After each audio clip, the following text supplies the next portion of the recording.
Центропарк, зоопарктерді іштеген айтпай ақ қояйын. Ол Москвада да бар, Лондонда да бар, басқаларда бар. Ал ондай жерлерде дүния жүзінде табылмайтын бір нәрсе бар. Бізде 400-ден асып кететін тойхана бар.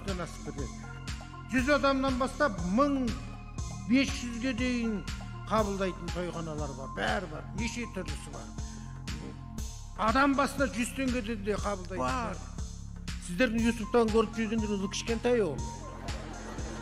Одан да 4 метр. 50 теңгеге тамақ жейсің бізде. 50 теңге ақша деп есептейді. Қолмен жеп балауды. Содан су ішесің де кете бересің. Миллион дедім. Сонда сіздер не? Бізде 17 миллионнан асып кетеді Пекинде. Бір той. Ана жерін кессің қалай деді. Еркектің қай жерін құрметтеу керек екендігін. Сондай